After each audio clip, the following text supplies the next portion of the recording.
E como essa história africana se conecta com o Brasil que a gente conhece hoje? De que forma a África está presente no nosso cotidiano?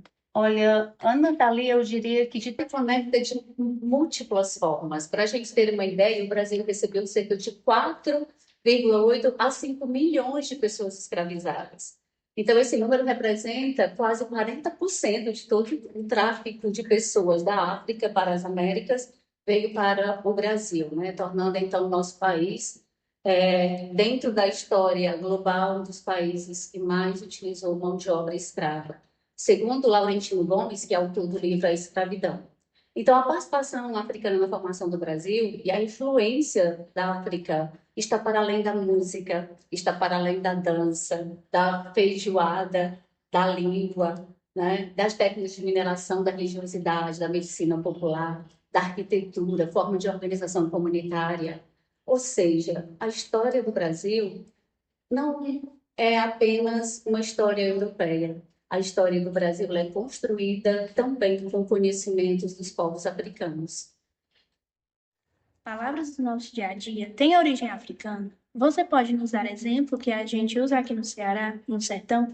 As palavras de Deus têm muito da origem africana, né? Como já falamos anteriormente, nós somos formados a partir da contribuição cultural, né, dos povos vindos da África de forma escravizada. E aqui no Ceará, de forma particular, né, em todo o Nordeste brasileiro, essa influência aparece muitas vezes no nosso dia a dia. Quantas vezes, né, na canção, na melodia, na letra de alguma música, vem falando do cafuné, que é aquele carinho gostoso na cabeça, o moleque, que é o menino a que a gente se refere, a quintanda, que hoje não é muito usual, mas faz parte do nosso vocabulário do pequeno comércio, né, no quarto da nossa casa, o fubá, que é farinha de milho, o caçula, que é o filho mais novo, a banguela, que é a pessoa ascendente. Então, essas palavras, elas vieram, né, da África, trazidas pelos povos escravizados e que durante o período colonial eles passaram a fazer parte, né, do português brasileiro e, portanto, do nosso jeito de falar nordestino. Professora, como a ausência dessas histórias na escola se relaciona com o racismo que ainda existe no Brasil hoje? A ausência dessas histórias só reforça o racismo, que já está, quando a gente fala de racismo epistêmico, são exatamente esses conhecimentos, esses saberes que ficam marginalizados, esquecidos, silenciados, para tirar o protagonismo dos povos africanos e favorecer aquela visão eurocêntrica que, sabidos mesmo que a história é verdadeira e estavam além do seu tempo eram os europeus, eram os espanhóis, eram os portugueses, os holandeses, franceses, e tantas invasões, né, que houveram em nosso território.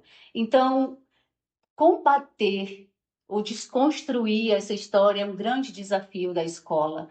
Contar essas histórias, né, para reparar essa injustiça é um desafio, é uma responsabilidade que a escola precisa ter. E a escola faz isso quando ela traz para o seu currículo essa representatividade histórica, essa legitimidade e faz com que os jovens, né, conhecendo a história verdadeira coloque as populações africanas como no seu espaço de lugar mesmo, de fala, de representação e de valor, que, repito, um continente rico, diverso, plural e que contribuiu muito para a formação do que o Brasil é hoje enquanto Estado-nação.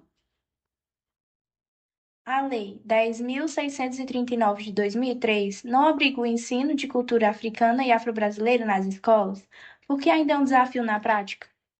É lei, né? Mas infelizmente nem sempre a lei é cumprida, né? Mas eu gostaria de trazer aqui que tem alguns fatores que podem, inclusive, explicar. Não estou dizendo que justifique, mas pode explicar por que que ainda essa lei não está sedimentada, implantada, como o texto diz. A gente poderia citar, inclusive, talvez a nossa formação como professores, né, onde nós não tivemos a oportunidade de ser formados para abordar esses temas que são tão ricos, né, para essa reparação histórica, como nós já falamos. Às vezes, a intencionalidade também do currículo, ou a priorização também, né, desse tempo, desse currículo.